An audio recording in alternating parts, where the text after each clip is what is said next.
Aderenle, Adesina is the Commissioner for Budget and Planning in the United States. Thank you for coming on this morning. Pleasure. Let's start from this broad perspective. We know that the government, some time ago, spoke about seeking foreign direct investment to the country.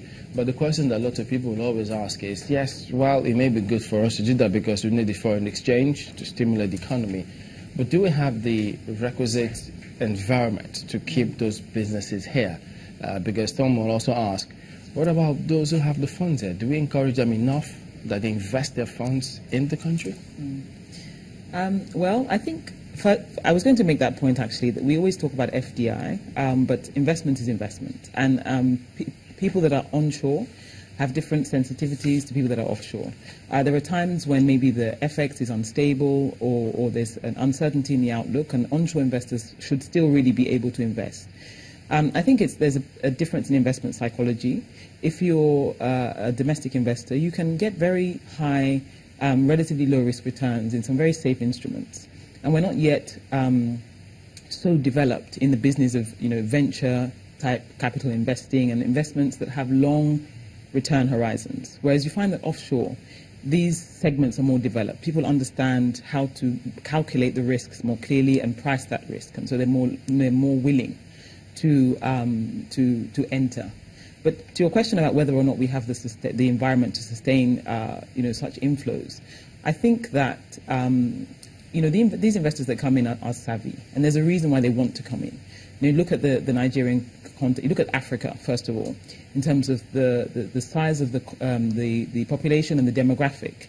In terms of being a frontier for growth for many types of companies and industries, it's impossible to ignore. So you first of all brace yourself in light of the challenges that are present because of the potential reward. Then if you go a step further, a state like Ogun, I would say, has a relatively long history of being host to FDI, for some obvious reasons. So even when we would say, and we've said many times, that if we go back to 2010, for example, and the ease of doing business assessments that were done by the World Bank, Ogun State fared poorly. And yet, even at that time, we still had... They had a state-by-state data. Yes, so they have subnational surveys every 4 years. And there are 4 main indicators they look at, and there's a sort of an overall assessment that is made. And, Ogun State was clearly in the bottom quartile, in 2010. So when the survey was done again in 2014, we had moved significantly, and we were in the top 5 with regard to starting a business. And there'd been a clear shift in momentum because the government had taken it as a serious matter to address. We were not going to achieve our economic outcomes, our development outcomes, without private capital. So we needed to make our state more hospitable. And that has clearly been working, but we're not there yet. In terms of the hospitability, what changed when we talk about power supply, for instance? Well, again, I think that there is, and this is some of the things that I was talking about earlier. You calculate that risk and you price it. The truth is that it would not make sense, ideally, in a country like Nigeria, where we all know that we have significant issues with regard to power supply. But yet, a company like Lafarge, that is, a cement company that is a very power-intensive sector, but they're here. And people are setting up because of that. So what basically happens is you calculate all of that. Your business profile and your cost profile is different from what it would be in an environment where the power was stable, but you then price that. And of course, the cost to the economy of people having to build their own power stations is that the end product will be more expensive. But those are the things that we need to address over time.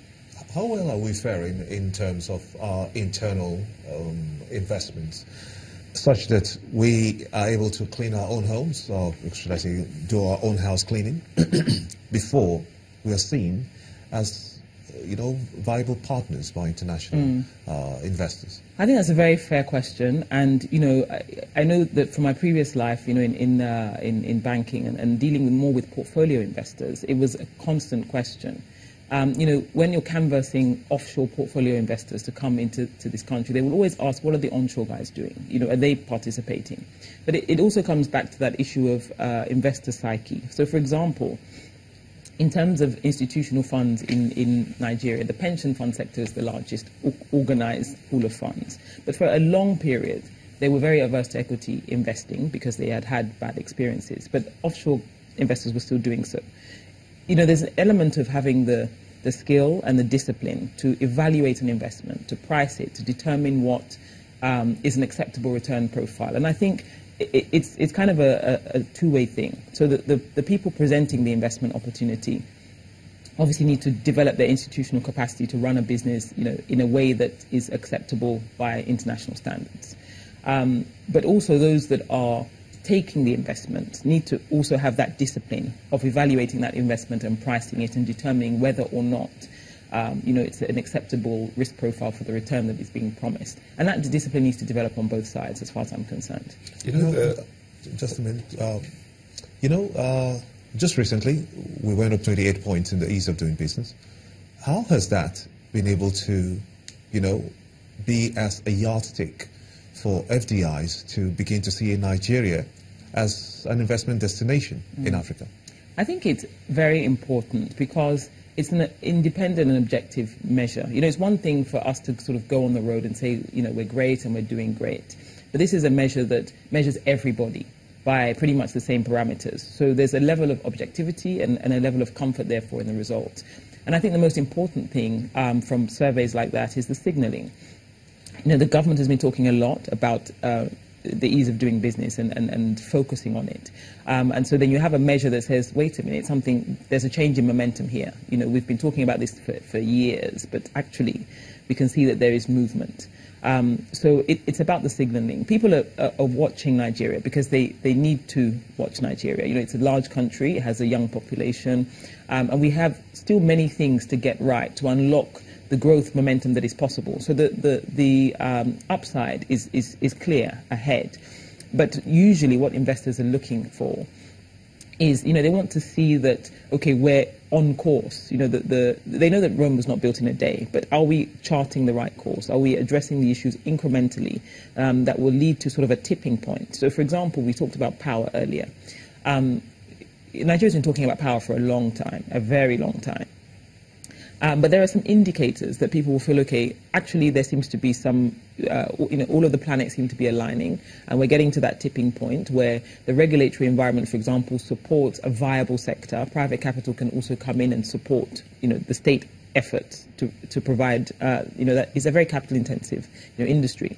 But until those things are in place, you can't just make a speech and say people should come and invest. People that are savvy, they know how to run their numbers and they will be able to determine whether or not this is viable for them. Do you think that agriculture and manufacturing is attractive enough at this point in our development to warrant an interest by foreign partners?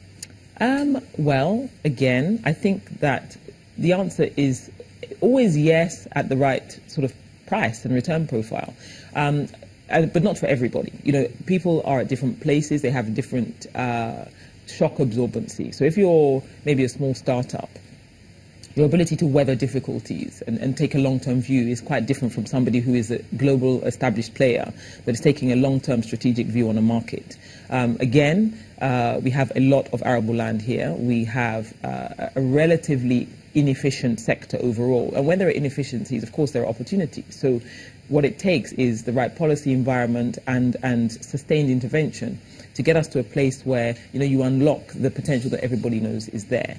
So I guess it's about the type of investor that comes and when they come. So maybe when the terrain is a bit tougher, you will attract those that have the capacity to take a long-term view and that can sit it out for 3-5 years before everything comes together. But maybe the less resilient investor will wait a bit until the overall environment is more developed.